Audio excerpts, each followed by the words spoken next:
இது திமுக அரசுக்கு எதிரான ஒரு கண்டன ஆர்ப்பாட்டம். மக்கள் மத்தியிலே ஒரு விழிப்புணர்வை ஏற்படுத்த வேண்டும்.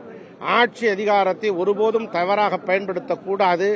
அண்ணா திராவிட முன்னேற்ற கழகம் அப்படித்தான் நடந்து கொண்டிருந்தது, இனியும் அப்படித்தான் நடந்து கொள்ளும். ஆனால் திமுக எப்போது ஆட்சிக்கு வந்தாலும் முறைகேடுகளை செய்கிற பழக்கத்தை வைத்திருக்கிறார்கள்.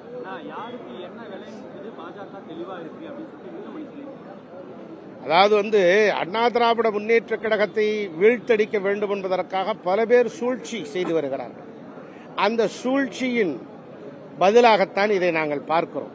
ஆக திராவிட கழகம் ஒரு காலத்தில் பகுத்தறிவு கழகமாக, விழிப்புணர்வு ஏற்படுத்துகிற கழகமாக, தந்தை பெரியாருடைய கொள்கைகளை வென்றெடுக்கக்கூடிய கழகமாக இருந்த திராவிட கழகம் இப்போது திமுகவின் ஊதுகுழலாக மாறிவிட்டது. வேதனை அளிக்கிறது. மதுரைக்கும் கோவைக்கும் மெட்ரோ ரயில் இல்லைன்னு சொல்லிட்டு மத்திய அரசு சொல்லியிருக்காங்க. ஆனால் சென்னைக்கு போராட்டி தான் வென்றோம், அதே மாதிரி மதுரைக்கும் கோவைக்கும் போராடி வருவோம். ஏற்கனவே மத்திய ஆட்சியில் இருந்த அங்கம் வைத்து 18 வருட காலம் ஆட்சி அதிகாரத்தில் இருந்த திமுக ஏதாவது ஒரு திட்டத்தை தமிழகத்திற்கு கொண்டு வந்திருக்கிறதா?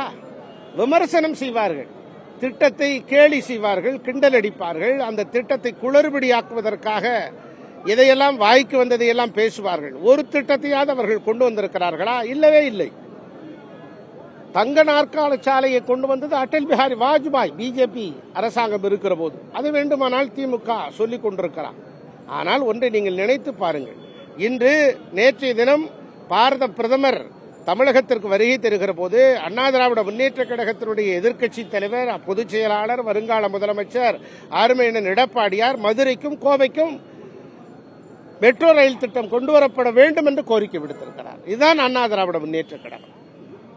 தமிழகத்திற்கு எப்போ பிரதமர் வந்தாலுமே ஒரு எதிரான ஒரு திமுக அரசு எதிரான தமிழகத்துக்கு எதிரான ஒரு நிலைப்பாட்டை தான் கொண்டு வருதுன்னு சொல்லிட்டு தயாநிதி மாறன் அவர் சொல்லி. திமுக எப்போதுமே இரட்டை வேடம். உள்ளுக்குள்ளே ஒரு அரசியல், வெளியிலே ஒரு அரசியல். இதுதான் திமுகவுடைய வழக்கம், பழக்கம், வாடிக்கை.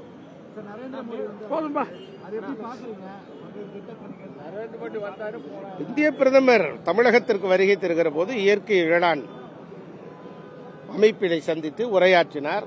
அவர் எப்போதுமே வேளாண் மக்களோடு துணை இருக்கிறார். 18,000 கோடிகளை விடுவித்து விவசாயிகளுக்கு துணையன் இருப்பதாக சொல்லி இருக்கிறார்கள். ஆகவே தமிழகத்திற்கு பல்வேறு திட்டங்களை அவர் தர வேண்டும், இன்னும் வழங்க வேண்டும் என்பதுதான் அண்ணா திராவிட முன்னேற்ற கழகத்தினுடைய எதிர்பார்ப்பு. நிச்சயமாக கூட்டணி வலுப்பெறும். அண்ணா திராவிட முன்னேற்ற கழகம் வெற்றி சரித்திரம் படைக்கும். விரைவிலே உங்களுக்கு அந்த ரகசியத்தை சொல்லுவோம். இப்போது சொல்லக்கூடாது. ரகசியம் என்பது யாரிடமும் சொல்லக்கூடாது. தமிழகத்தில் மிகப்பெரிய வெற்றியை படைக்கும்.